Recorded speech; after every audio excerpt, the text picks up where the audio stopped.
Everyone, welcome back to the channel. This is Anu और इस video में हम डिस्कस करने वाले हैं अकाउंटिंग प्रिंसिपल्स को, जो कि आपका फाइनेंशियल अकाउंटिंग में एक टॉपिक आता है। 11th क्लास में भी आपने पढ़ा था। काफ़ी इजी टॉपिक है और काफ़ी इंपॉर्टेंट है। So without wasting any time let's start. जैसा कि आपको पता है, अकाउंटिंग हम किसको बोलते हैं, किस तरीके से हम ट्रांजेक्शन्स को रिकॉर्ड करते हैं, आइडेंटिफाई करते हैं, किस तरीके से रिकॉर्ड करते हैं उनको, उस पूरे प्रोसेस को हम अकाउंटिंग बोलते हैं। और अकाउंटिंग करते टाइम हम कुछ रूल्स और गाइडलाइंस को फॉलो करते हैं। उन्हीं रूल्स और गाइडलाइंस को हम अकाउंटिंग प्रिंसिपल्स बोलते हैं। अकाउंटिंग प्रिंसिपल्स को बेसिक अकाउंटिंग कॉन्सेप्ट्स भी कहा जाता है या फिर जनरली एक्सेप्टेड अकाउंटिंग प्रिंसिपल्स भी बोलते हैं हम इसे। तो सबसे पहला अकाउंटिंग कॉन्सेप्ट हम देखते हैं, business entity concept. Business entity concept ये बोलता है कि हर बिजनेस की उसके ओनर से या प्रोप्राइटर से अलग खुद की अपनी पहचान होती है। जैसा कि आपको स्टार्टिंग से पता है, अगर कोई पार्टनरशिप फर्म ओपन करता है तो फर्म का अपना अलग खुद का नाम होता है। अगर कोई कंपनी स्टार्ट करता है तो कंपनी का अपना खुद का अलग नाम होता है। मतलब बिजनेस की अपने ओनर से अलग हट के पहचान होती है। तो बिजनेस एंटिटी कॉन्सेप्ट यही होता है, ठीक है। नेक्स्ट आता है आपका मनी मेजरमेंट कॉन्सेप्ट। अब ये कॉन्सेप्ट कहता है कि हम बिजनेस में सारी ट्रांजैक्शंस को मनी की टर्म्स में ही रिकॉर्ड करेंगे। जैसा कि आपको पता है, अगर आप कोई बिज़नेस स्टार्ट करते हो तो वहाँ पे आप कई तरीके की डील्स करते हो। अगर कोई गुड्स परचेज करें तो कई गुड्स केजी में आते हैं, कुछ लीटर्स में आते हैं, कुछ टन्स में आते हैं। तो आप इस तरीके से अगर अकाउंटिंग करोगे तो उसको समझना काफ़ी ज़्यादा कॉम्प्लिकेटेड हो जाएगा और कुछ भी समझ में नहीं आ पाएगा। इसलिए मनी मेजरमेंट कॉन्सेप्ट को फॉलो करते हैं हम लोग और सारी चीज़ें को मनी की टर्म्स में रिकॉर्ड करते हैं। नेक्स्ट आता है आपका हिस्टोरिकल रिकॉर्ड कॉन्सेप्ट। ये कॉन्सेप्ट ये कहता है कि हमें सिर्फ उन्हीं ट्रांजैक्शंस को रिकॉर्ड करना चाहिए जो कि एक्चुअल में हो चुकी हैं। आने वाली फ्यूचर ट्रांजैक्शन से हमें कोई मतलब नहीं होना चाहिए, उनको रिकॉर्ड नहीं करना चाहिए। जैसे कि सपोज़ करो आपने कोई बेकरी शॉप ओपन करी है, ठीक है, और वहाँ पे आपको किसी कस्टमर का कॉल आता है और वो कहता है कि मुझे आपसे 100 kg कुकीज़ चाहिए, ऑर्डर लिख लो, ठीक है। लेकिन उसने अभी कोई भी पेमेंट नहीं करी और ना ही आपने उसको अभी तक कोई भी कुकीज़ दी हैं, ठीक है।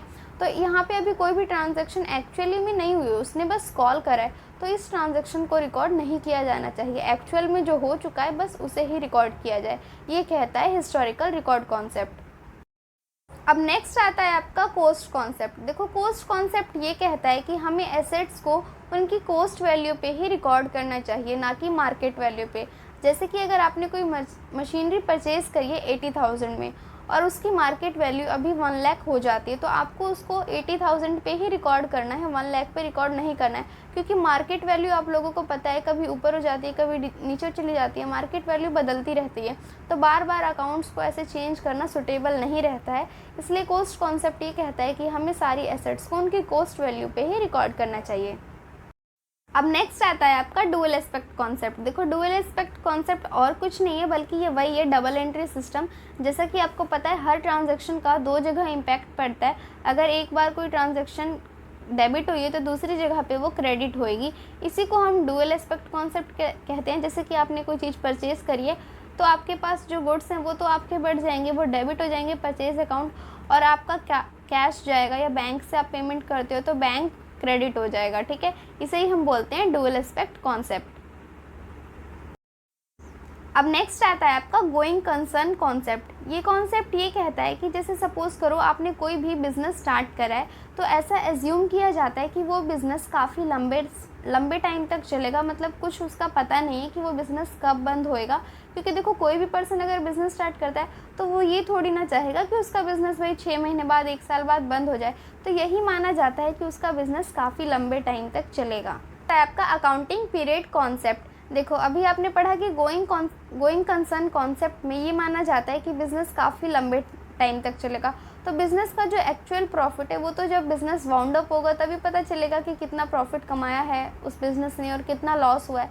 लेकिन ऐसा तो नहीं है ना कि हम तब तक के लिए कोई भी ट्रांजैक्शंस को रिकॉर्ड ही ना करें, कुछ डेटा मेंटेन ही ना करें। हमें पता कैसे चलेगा एक्चुअल में अभी बिज़नेस की क्या कंडीशंस है। अब अगर आप कोई बिज़नेस स्टार्ट करते हो तो आपको स्टाफ की सैलरी पे करनी होती है, टैक्स पे करना होता है, बहुत सारी चीज़ें होती हैं। तो इसीलिए एक टाइम पीरियड डिसाइड किया जाता है कि उस टाइम पे हम अकाउंटिंग करेंगे।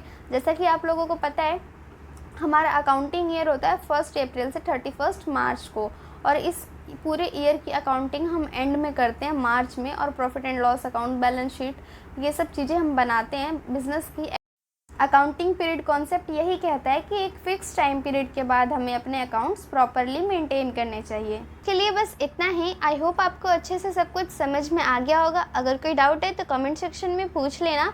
अब आपके 4 to 5 कॉन्सेप्ट्स और रह रहे हैं जिनको हम नेक्स्ट वीडियो में कवर करेंगे। और वीडियो अच्छा लगा हो तो वीडियो को लाइक कर देना और चैनल को सब्सक्राइब करना मत भूलना।